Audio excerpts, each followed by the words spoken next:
dear students, myself Gangadhar Solanke, and I welcome you all to the MCGM's virtual classroom. So my dear students, today in standard 8th history, we are going to start with the topic effects of British rule.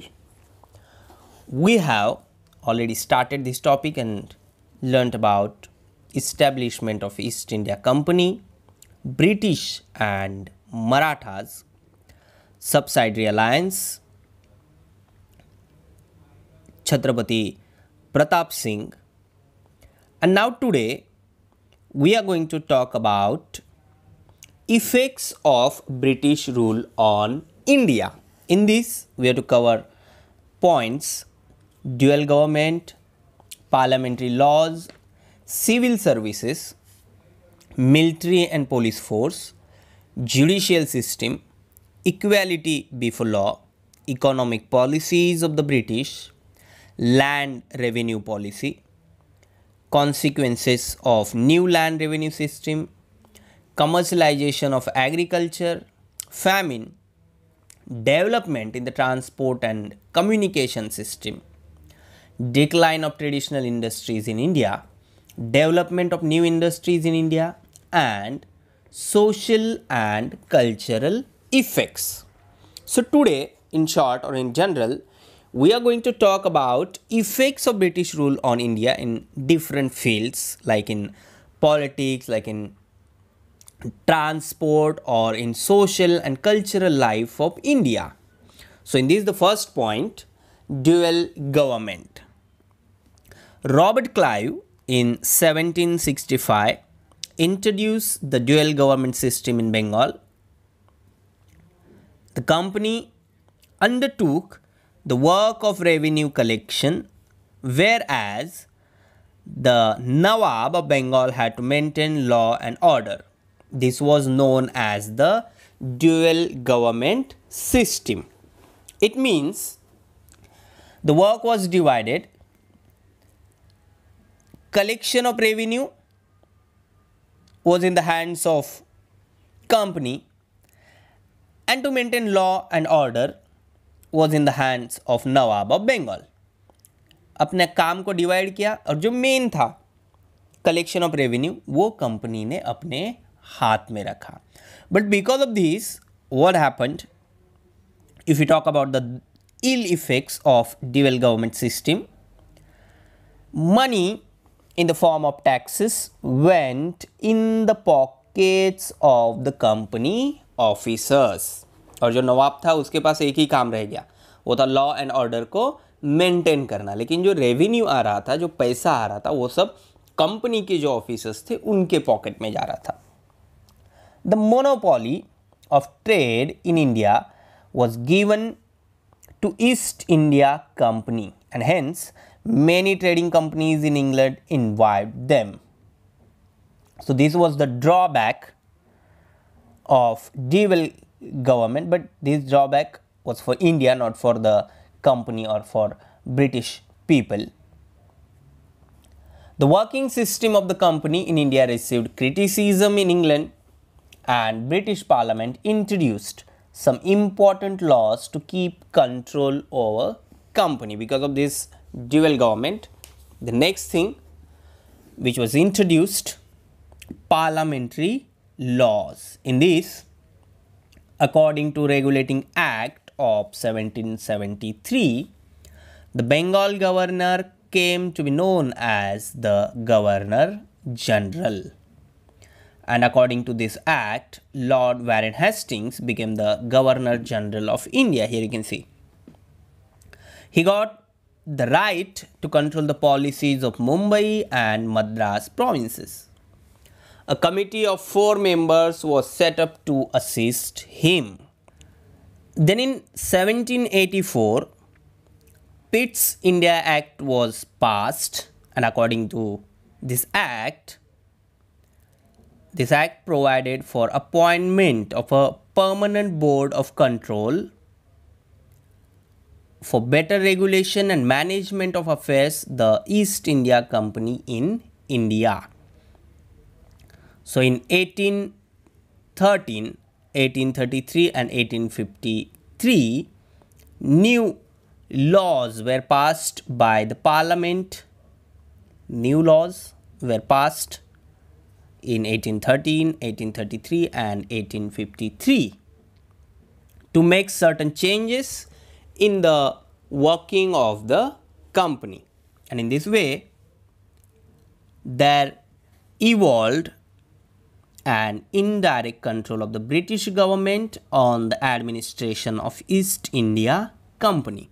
Now here one thing which is very important to understand, अब धीरे धीरे east India company के जो rights थे वो कम हो रहे थे और उसमें ब्रिटिश गवर्नमेंट का रोल बढ़ रहा था. With the emergence of British rule, a new administrative system got developed in India. And the civil services, military police force and judicial system became the main pillars of British administration in India. Now we'll talk about all this in detail. So the main pillars of British administration, that is civil services, military, police force and judicial system. We'll now see how it worked in India. The first point, civil services. To strengthen the British rule in India, there was a need of bureaucrats. Now here one thing again which is very important to understand. जो भी British government या company कर रही थी, that was not for the betterment of India or for the betterment of Indian people. It was to strengthen the British rule. Lord Cornwallis introduced bureaucracy for the convenience of administration. He divided the British occupied territories into districts. Now today which we have, आज जो अलग अलग districts हमारे देश में हम देखते हैं अलग अलग राज्यों में, it was divided by the Lord Cornwallis. And the district collector, who was the chief of district administration, he was responsible for collection of revenue, giving justice, collection of revenue, maintaining law and order. The officers were appointed through competitive examinations known as Indian Civil Services, that is ICS. The next point in this, military and police force. The duty of military was to safeguard the British occupied regions in India, acquire new territories and break down any revolt against the British in India. So जितनी भी चीज़ें हो रही थी, जितना भी काम हो रहा था जिसे हम डेवलपमेंट कहेंगे, वो सारी ब्रिटिश गवर्नमेंट के अच्छाई के लिए हो रही थी. जैसे मिलिट्री एंड पुलिस फोर्स हुआ, but it was for the safeguard of the British occupied regions. और अगर उन्हें कोई नई टेरिटरी चाहिए तो उसके लिए, और अगर कहीं पर रिवॉल्ट हो रहा है तो उसे रोकने के लिए. To maintain law and order in the country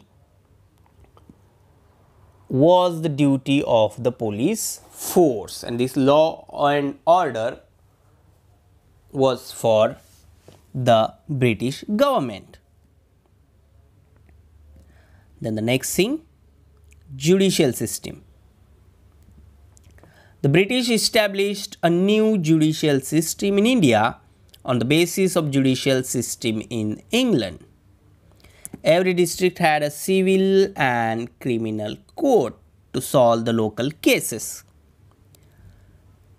For reconsideration of their judgments, a high court was established.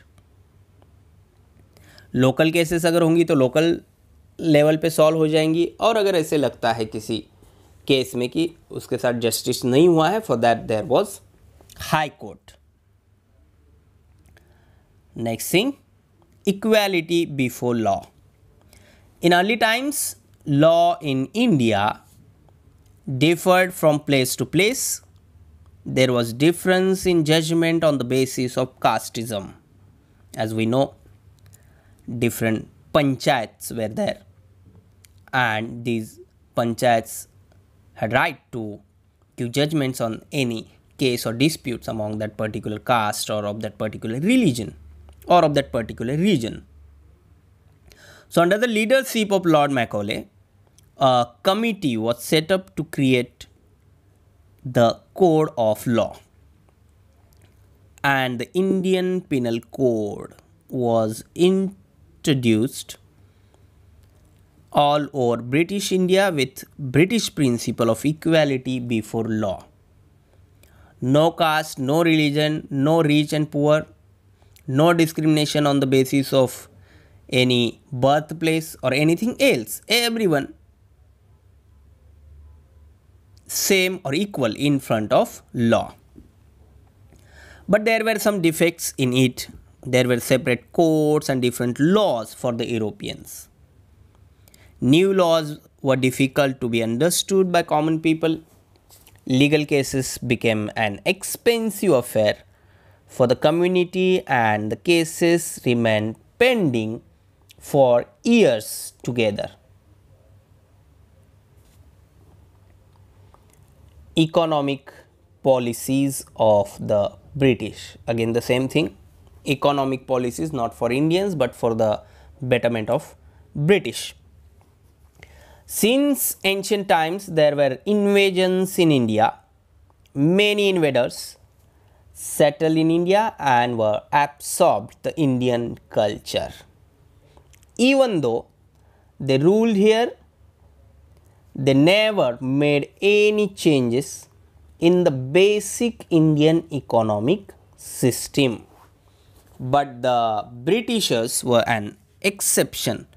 What they did? England was a modern nation, and due to revolution, capitalist economy prevailed. Hence, they inculcated an economic system in India which was conducive to economic system in England. And due to this, Britishers gained economic benefit. Again and again same thing. जो भी कुछ हो रहा था उससे benefit Indians को कम और Britishers को ज़्यादा मिल रहा था. Here also in the new economic policies of the British, they were getting economic benefit, but India started facing economic exploitation. लोगों का शोषण हो रहा था. Land revenue policy. Before the British rule, the village economic system was self-sufficient. You people already learned about this in the lower standards, that the balutedar system was there. Through agriculture and related services, the needs of the village were fulfilled in the village itself. लोगों को गांव से बाहर जाने का काम नहीं पड़ता था. जिसके पास जो है वो किसी और को देने का और उससे हमें जो चाहिए वो लेने का, ऐसा एक सिस्टम इंडिया के विलेजेस में था. Land revenue was the main source of income of the state, and this revenue was based on the type of cultivated crop. The farmer was exempted from taxation in case of loss of crops. Revenue was mainly collected in the form of grains, not in the form of cash. The farmer's land was not confiscated. But what happened when Britishers jumped into the land revenue policy?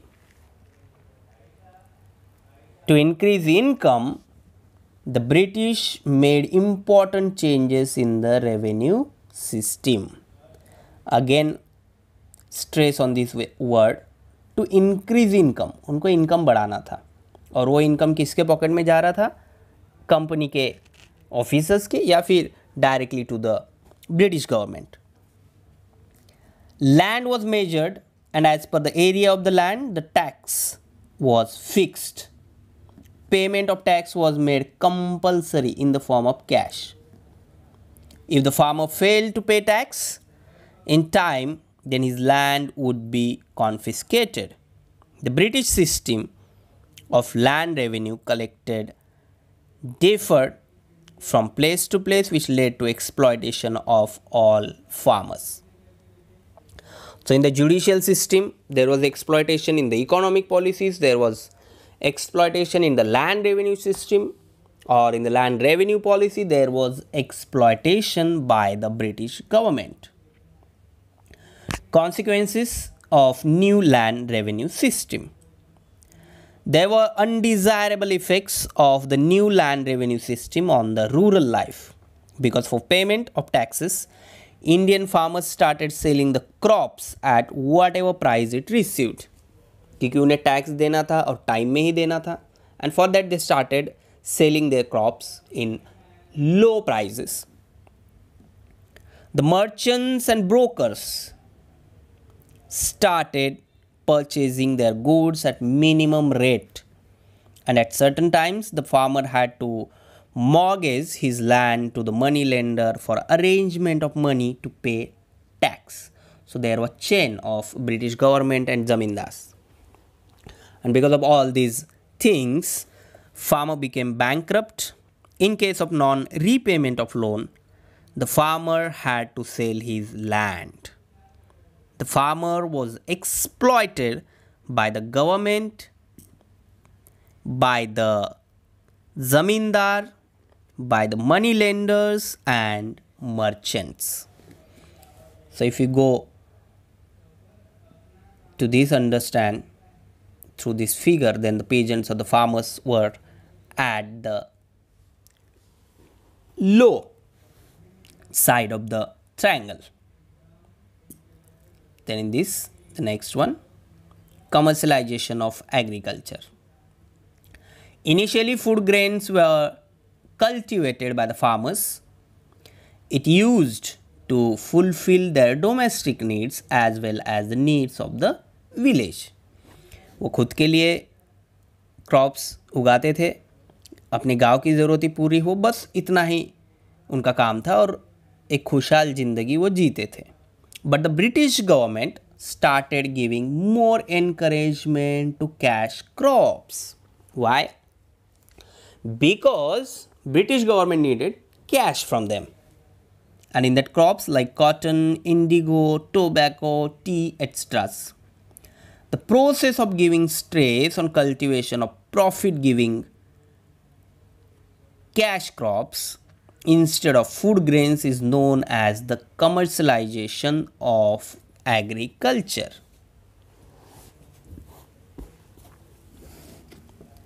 Then the next, famine.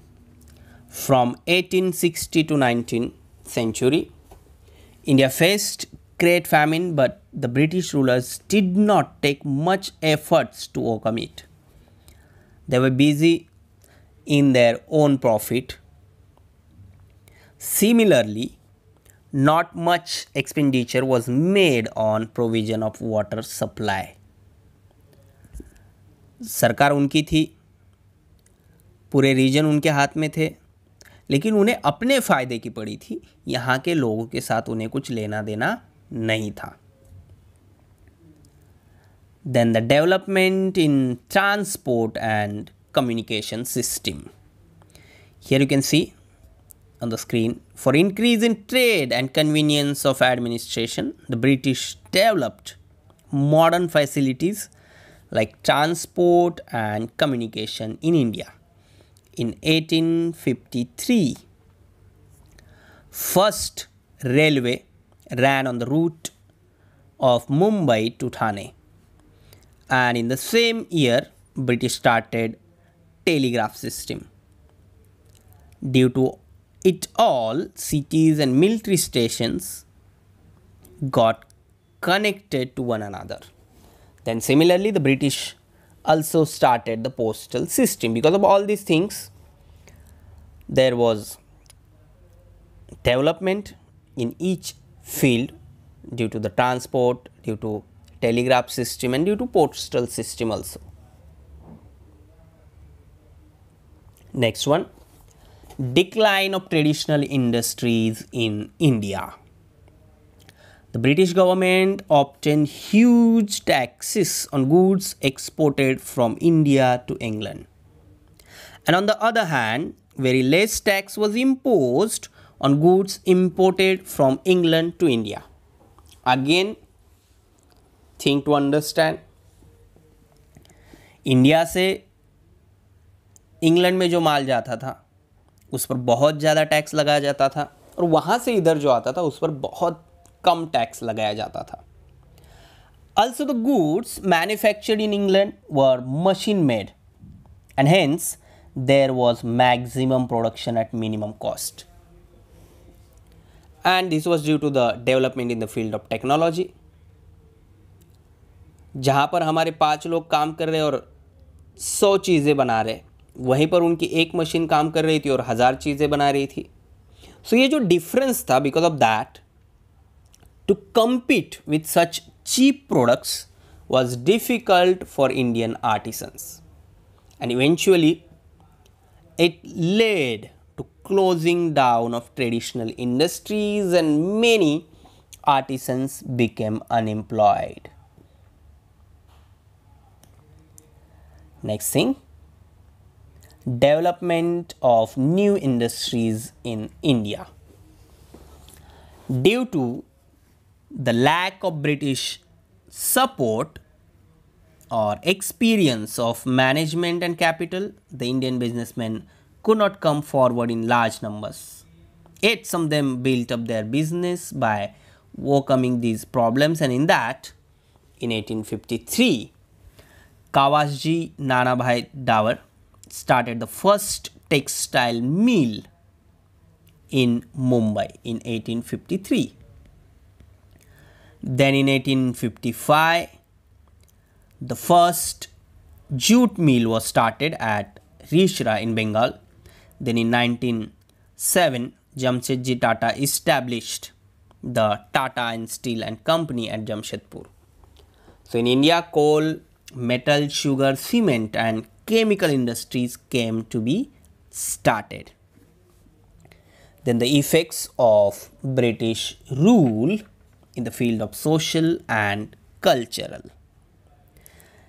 In the 19th century Europe, a new era took shape on basis of the values like humanitarianism, democracy, nationalism, liberalism, and this change in West led to obvious repercussion on India that you people already studied in the last chapter. So for this purpose, they started studying the tradition, history, literature as well as music, flora, fauna of India. In 1784, Sir William Jones, an English officer, established Asiatic Society of Bengal at Kolkata. Then Max Muller, a German thinker, was a devout scholar of Indian religion, language and history. Due to these examples, there aroused feelings among newly educated Indians to study Indian religion, history and tradition, and that's why people started studying all these fields. The British introduced many laws in India. In that, in 1829, Lord William Bentinck passed the Sati Prohibition Act. In 1856, Lord Dalhousie passed the Widow Remarriage Act, and these acts were responsible for social reforms. Because of all these laws, people started thinking about the customs and traditions of our country. Then for carrying out administration in India, the British required English educated Indians, and that's why, according to recommendation of Lord Macaulay in 1835, English education started being imparted in India. And through new education, Indians were introduced to Western thoughts, modern reforms, science and technology. In 1857, universities were established at Kolkata, Mumbai, and Madras. And through these universities, Western education was started. The Western educated middle class Indians led the social reform movement in India. So many things when we talk about the effects of British rule on India, it's positive somewhere, but one thing which we have to keep in mind about all these things, everything what they did was just for the betterment of company, for the betterment of British government. So now today we are going to stop here only, and in the next session we will talk about the freedom struggle of 1857. Subscribe the channel and press bell icon to get notifications. So my dear students, this is all for today. Thank you very much. Stay home, stay safe, take care.